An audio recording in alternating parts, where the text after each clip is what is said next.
നമസ്കാരം, എല്ലാവർക്കും എൻ്റെ വീഡിയോയിലേക്ക് സ്വാഗതം. ഇന്ന് ഞാൻ ഉണ്ടാക്കാൻ പോകുന്നത് ഒരു ജ്യൂസാണ്. ഈ ചൂടുകാലത്തൊക്കെ കഴിക്കാൻ പറ്റിയൊരു ജ്യൂസ്. പിന്നെ എൻ്റെ ചാനൽ ആദ്യമായിട്ട് കാണുന്നവരാണെങ്കിൽ ലൈക്ക് ചെയ്യുക, ഷെയർ ചെയ്യുക, സബ്സ്ക്രൈബ് ചെയ്യുക കേട്ടോ. ആദ്യം തന്നെ നമുക്ക് ഒരു ചെറിയ കഷ്ണം ബീട്രൂട്ട്, ഒരു നെല്ലിക്ക, ഒരു കഷ്ണം ഇഞ്ചി, പച്ചമുളക്. ഞാൻ രണ്ട് തരത്തിലുള്ള ജ്യൂസാണ് ഇട്ട് ഉണ്ടാക്കാൻ പോകുന്നത്. അപ്പോൾ ആദ്യത്തെ ജ്യൂസ് നമുക്ക് ഉണ്ടാക്കാം കേട്ടോ. അപ്പോൾ ഇതൊക്കെ ഒന്ന് ഞാൻ ചെറുതാക്കി ഇടട്ടെ കേട്ടോ. അപ്പം ഞാൻ ബീട്രൂട്ട് ചെറുതാക്കിയിട്ട് ഇനി നെല്ലിക്ക ഇടട്ടാ. പെട്ടെന്ന് അരിഞ്ഞ് കിട്ടാൻ വേണ്ടിയിട്ടാട്ടോ അതങ്ങനെ ആക്കണം. പിന്നെ പച്ചമുളക്, ഒരു ചെറിയ കഷ്ണം ഇഞ്ചി, പിന്നെ ചെറുനാരങ്ങയുടെ നീര്, ഒരു നാരങ്ങയുടെ നീര് ഒഴിച്ചു കേട്ടോ.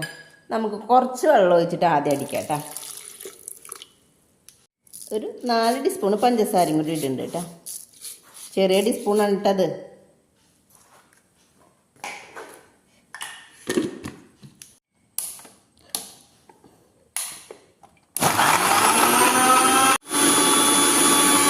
ഞാൻ ബാക്കിയുള്ള വെള്ളം ഗ്ലാസ് കൊണ്ട് ഒഴിക്കുന്നുണ്ട് കേട്ടോ. ഇനി ഒന്ന് അടിച്ചെടുക്കാം. അരിച്ചെടുക്കാം കേട്ടോ. ഞാൻ അടുത്തത് നമുക്ക് ക്യാരറ്റ് ഇട്ടുള്ള ജ്യൂസ് ഉണ്ടാക്കാം കേട്ടോ.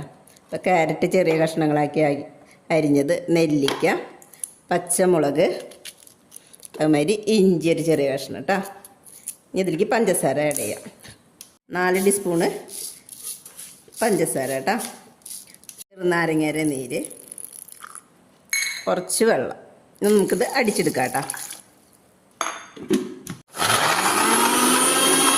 ഗ്ലാസ് വെള്ളം ഒഴിക്കാം കേട്ടോ. അടിച്ചെടുക്കാം കേട്ടോ. ഇനി ഇതിലേക്ക് നമുക്ക് 2 ടീസ്പൂണ്, ചെറിയ ടീസ്പൂൺ കേട്ടോ, കസ്കസ്. ഇത് 2 ഇടിക്കോ ഇടാം കേട്ടോ. ഇനി ജ്യൂസ് ഒഴിക്കാം.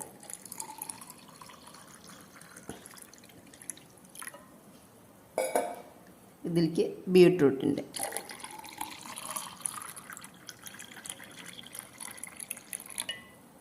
എല്ലാവരും ഇത് ഉണ്ടാക്കി നോക്കിട്ടാ, എന്നിട്ട് അഭിപ്രായം പറയും.